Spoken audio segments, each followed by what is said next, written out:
So in this video, it's a bit different. I thought I'd start documenting my travels, and right now I'm in beautiful Falmouth, which is a place I used to live when I was at university, and I'm staying with a friend of mine who's behind the camera. He's going to ask me some questions, and I thought it'd be interesting to use my travels as also a exploration into finding the truth, or the true nature of myself and the world around me. And through that, I'll be able to make more interesting videos because of it. I'll be able to blog it rather than just talking to the camera. So welcome to Cornwall, and let's dive into the video. I'm joined by my friend Simon, who's behind the camera, and he's going to ask me some questions. And the first question is, what's non-duality?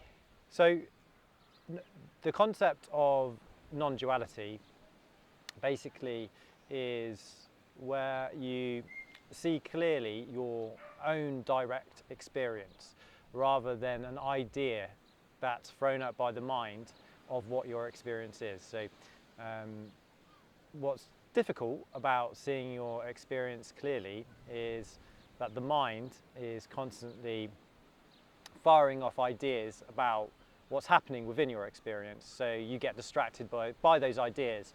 And generally those ideas are also charged with emotions too at the same time. So it's not just thoughts in the mind, but it's also feelings in the body or sensations. So this creates almost a barrier between what you perceive as you and the world outside of you.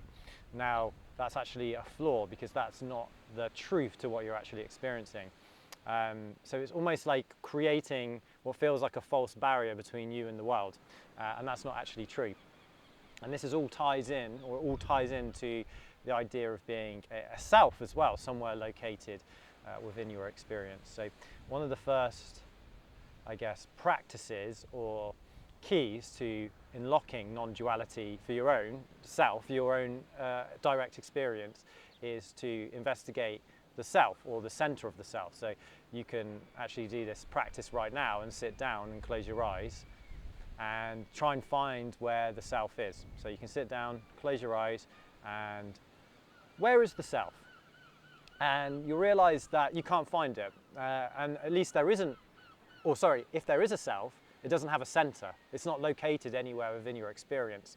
And this is just a very unusual question to ask. So that's why non-duality is something that's actually quite hard to wrap your head around, is because it's asking questions that you don't normally think about. I never, for years, spent my whole life questioning that idea. I never thought about where I existed.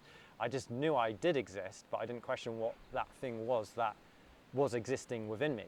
And what's actually shocking to see is that the thing that you think you are is everything. So the idea of a self actually just means existence. And again, this is not to believe it, it's to actually experience it. So essentially, non-duality is the realization that your experience is just one thing.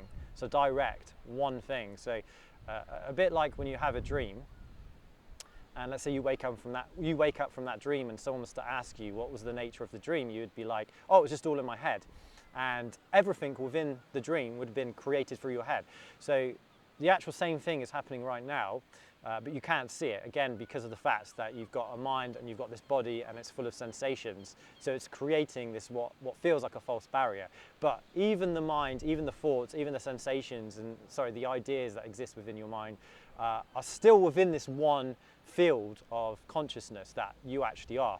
And it takes a long time to actually break down all these ideas and beliefs around yourself and the world to actually have this experience of what is called non-duality, which everyone can have, because this is actually true for every single person. If you exist, we all have a certain aspect to our experience, which is I experience the world.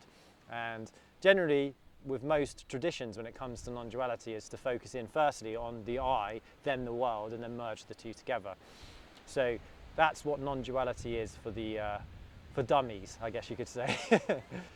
The question that Simon just asked, who's behind the camera that you can't see, is how can I actually see non-duality, or like how can I experience non-duality through meditation? So meditation was, you could argue, its goal is to get you to a non-dual experience. Just to clarify, what is a non-dual experience? it's whatever's happening to you right now. Every experience is quote unquote non-dual, but you just can't see it clearly. It's just you are not able to actually see your experience for what it is. So in a way, meditation, that's all meditation is just allowing you to it's allowing you to see your experience more and more clearly. So it's a bit like cleaning a dirty mirror. Now, what's really interesting is you, who you think you are, you could say your ego, is the very thing that's going to be clouding that mirror. And at first, it kind of becomes quite obvious that all our problems, our traumas, our beliefs that aren't serving us, our life story, is going to be the very thing that's going to cloud your direct experience. So with meditation, you're kind of essentially dissolving these illusions, and you're getting closer and closer to what actually just is, which is just one field of just. And what's really interesting in non-dual awareness, time, you see very clearly how time is actually also a complete illusion. So how to do that practically? It's a good question.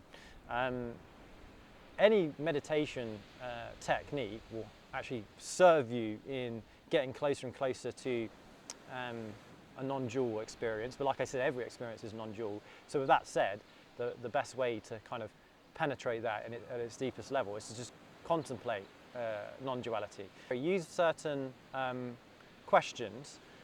I think you could call this a self-inquiry or an inquiry, inquire into non-duality. So again, we could start with the self and the center of the self. So where is the center of the self located within my field of awareness? That could be an inquiry you could investigate into. Another one could be, where is the edge to my experience? So you could sit down and try and find an edge. You could then contemplate, where did I begin? Where did my experience begin? And question, was it a belief that it began when I was born? Or did I actually experience it when I was born? Did I have an experience of coming into this world? Or did I actually just believe that? And is the truth actually that I've always been here, and that's actually what has really happened to me? I think the best analogy really is, it's a bit like being blind and then taking off a blindfold, and you're seeing for the first time, but you're seeing something that was already there.